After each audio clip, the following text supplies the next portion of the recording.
रहनुमा मरियम नवाज मीडिया से गुफ्तगू कर रही हैं। बराह रास्त मुलाहिजा कीजिए। जमाते हैं उन्होंने तो मुस्लिम लीग नून के लिए वोट किया जैसा कि पीडीएम में डिसाइड हुआ था।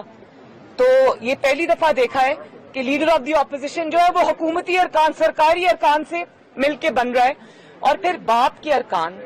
यानी कि कुछ थोड़ा सा फसाद होता आपने बाप के अरकान से, और सब जानते हैं कि बाप अपने बाप के कहने में किसी को के बगैर किसी को वोट नहीं करता।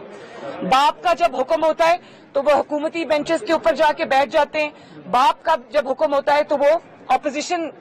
बेंचेस पे आके बैठ जाते हैं या इंडिपेंडेंट हो जाते हैं। तो अगर आप ये समझते हैं कि आवाम को, प्लीज एक सेकंड जी, मैं डिस्टर्ब हो रही हूँ आपके, और अगर आप ये समझते हैं कि आवाम को समझ नहीं आ रहा और आप ये कह देंगे कि वो इंडिपेंडेंट हैं, तो आप मेरा ख्याल है कि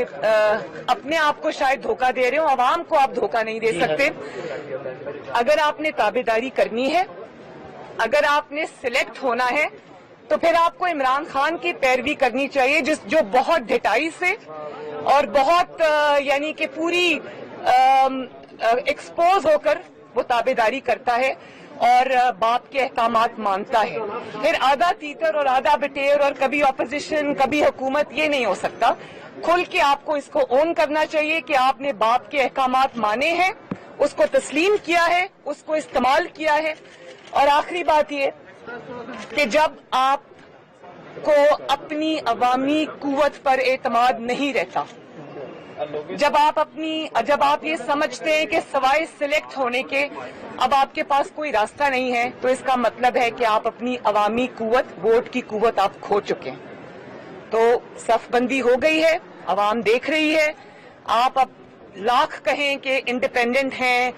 उन्होंने हमें वोट दिया है, ये हुआ है, वो हुआ है, ऐसा नहीं हुआ। आपको बाप के लोगों ने वोट दिया है, बाप के कहने पर वोट दिया है, और ये बात आपको तस्लीम करनी चाहिए। ये बताइएगा कि अब ये बहुत खुलकर जो है दोनों पीडीएम के अंदर दरार सामने आई है, फ्यूचर में इस दरार को भरने के लिए आपका क्या किरदार होगा? क्योंकि आप पहले भी तमाम पार्टी को लीड करती रही हैं, मौलाना फजलुर रहमान उसके सरबराह जरूर हैं, लेकिन आप ही का बयानिया चला। तो अब क्या, किस तरीके से आप समझते हैं कि अभी भी जमहूरियत को बचाने के लिए आपके कॉज को जो है, वोट को इज्जत देने का जो आपका बयानिया, किस तरह से आप लोग अपना अमल तय करेंगे कि हुकूमत को टफ टाइम दिया जा सके? हुकूमत को टफ टाइम देने के लिए अल्हम्दुलिल्लाह मुस्लिम लीग नून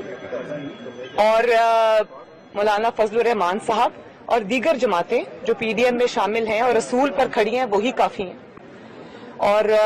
जाहिर है अवामी ताकत जिनके साथ है वो अवाम पर भरोसा करते हैं, वो जमहूरी इक़दार पर भरोसा करते हैं, वो बीच में डील करके निकल नहीं जाते। मैं इसकी एक मिसाल आपको देना चाहती हूँ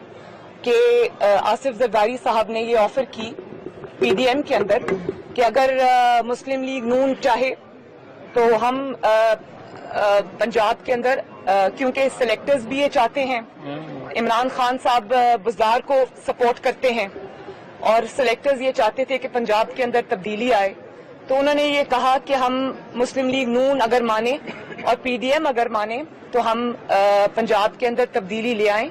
वोट ऑफ नो कॉन्फिडेंस करें, और वोट ऑफ नो कॉन्फिडेंस में हम परवेज इलाही साहब को या किसी और को हम चीफ मिनिस्टर बना दें। तो मियां साहब ने वाजे इसका दो टोक जवाब दिया और मियां साहब ने कहा कि मुझे अगर अपने असूलों की कुर्बानी देकर और सिलेक्टर्स के साथ मिलकर, जिनको हमारा ये नैरेटिव है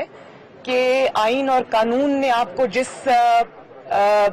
दायरा कार तक आपको महदूद किया है, आप उसी दायरा कार में रहें और सियासत में दखल अंदाजी न करें, तो उस बयानिए पे से हम नहीं हटेंगे, चाहे उसके बदले हमें इक़्तिदार मिलता हो। मियां साहब ने इसका साफ इनकार कर दिया, वरना हुकूमत कोई नहीं छोड़ता। मुझे फख्र है इस बात पे, और मुझे इस बात पे भी फख्र है और इस बात की तसल्ली है मुझे कि पाकिस्तान के अवाम जो इस वक्त जो है वो जमहूरियत के साथ खड़े हैं और जमहूरियत के लिए जिद्दोजहद भी करने को तैयार हैं। आपने देखा कि जब नैब ने मुझे एक सियासी नोटिस दिया, मेरी जबानबंदी की कोशिश की, किस तरह जमहूरी जमातों ने और खुसूसन पाकिस्तान मुस्लिम लीग नून के वर्कर ने किस तरह उस सियासी नोटिस का नोटिस लिया और उसको रोका, सियासी पेशी को, सियासी एक अटैक को उन्होंने रोका, साथ खड़े हुए। मुझे बड़ी खुशी है इस बात की, और ये जो बाई इलेक्शंस में फैसले आ रहे हैं वो इस बात का मजहर है, इस बात का एक बहुत मुंह बोलता सबूत है कि अवाम कहाँ खड़ी है। میڈم پی ڈی ایم اور حکومت اور پیپلز پارٹی کے یہ معاملات تو سارے چل رہے ہیں، ان سارے معاملات میں ایک چیز جو مس ہو رہی ہے، سابق صدر پرویز مشرف کے خلاف جو فیصلہ آیا، نہ پی ڈی ایم اس حوالے سے کوئی بات کر رہی ہے، نہ اپیل کی بات کر رہی ہے، نہ ان کی سزا کی بات ہو رہی ہے۔ کیا فیصلہ کیا آپ کہہ رہے ہیں؟ جب اسلام آباد ہائی کورٹ اسپیشل کورٹ تھی جنہوں نے سابق صدر پرویز مشرف کو سزائے موت کا فیصلہ سنایا تھا، اس حوالے سے سپریم کورٹ میں معاملہ بھی پینڈنگ ہے، اس پر کوئی بات نہیں کر رہا سابق صدر پرویز مشرف۔ میں ایک سیکنڈ پلیز، دیکھیں میں ایک بات سمجھتی ہوں کہ پرویز مشرف صاحب اب کیا ہوتا ہے کیا نہیں ہوتا وہ نشان عبرت پوری دنیا کے سامنے بن چکے ہیں۔ ان کو پھانسی کی سزائے موت کی سزا ہو گئی ہے اور اب وہ سزا سے بھاگیں گے جو بھی ہوگا، لیکن ایک ہمیشہ کے لیے ایک مثال قائم ہو گئی ہے۔ چاہے آپ نے جسٹس وقار صاحب کو وہ اللہ تعالیٰ کو پیارے ہو چکے ہیں، ان کی عدالت ہی آپ نے صفحہ ہستی سے مٹا دی، لیکن وہ فیصلہ سٹینڈ کرتا ہے۔ وہ پرویز مشرف کے خلاف فیصلہ نہیں ہے، وہ ہر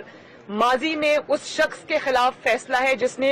جمہوریت پہ شب خون مارنے کی کوشش کی، جس نے ووٹ کی طاقت کو کچلنے کی کوشش کی پاؤں تلے، اور آنے والے بھی جو اس طرح کے ارادے رکھتے ہیں ان کے لیے بھی یہ ایک بہت بڑی ڈیٹرنس ہے۔ اچھا میڈم، اب کوئی اس کو آگے لے کے بڑھے یا نہ بڑھے، فیصلہ ہو چکا ہے۔ اچھا میڈم، آپ کو لگتا ہے کہ باپ جو ہے وہ ایک سرکاری سب پہ باری پہ باپ باری ہو چکا تھا؟ ظاہر ہے، نظر آ رہا ہے کہ اور کس کے کہنے پہ باپ جو ہے وہ سنجرانی صاحب کے کہنے پہ تو ووٹ نہیں کرے گا نا۔ سنجرانی صاحب کو بھی جب باپ کہے گا تو وہ اس وقت ووٹ کریں گے۔ ظاہر ہے یہ کس کے کہنے پہ ہوا ہے پوری دنیا یہ جانتی ہے۔ اور جہاں تک سب پر بھاری کی بات ہے تو آج میں بھی اپنے اصول قربان کر دوں، میاں صاحب بھی اپنے اصول قربان کر دیں تو ہم تو پورے پاکستان پہ بھاری ہو سکتے ہیں بھائی۔ یہ تو کوئی ایسی بات نہیں ہے، یہ تو میرا خیال ہے کہ بہت شرمندگی کا مقام ہے جس پہ بھاری ہونا کیا، یہ تو دل پر پتھر ایک آ گیا جیسے، اس میں کوئی بھاری ہونے کی بات نہیں۔ بھاری سب کو ہونا آتا ہے، اصول پر چلنا اور اس پر قائم رہنا ایک سب سے اچھی بات ہے جس کو عوام دیکھ رہی ہے۔ بہت بہت شکریہ، تھینک یو۔ لیکن رہنما مریم نواز میڈیا سے گفتگو کر رہی تھی اور اس دوران ان کی جانب سے یہ کہا گیا کہ پاکستان پیپلز پارٹی کی یوسف رضا گیلانی کے سینٹ میں اپوزیشن لیڈر منتخب ہونے پر جو تحفظات ہیں اس پر انہوں نے تنقید کا نشانہ بنایا ہے۔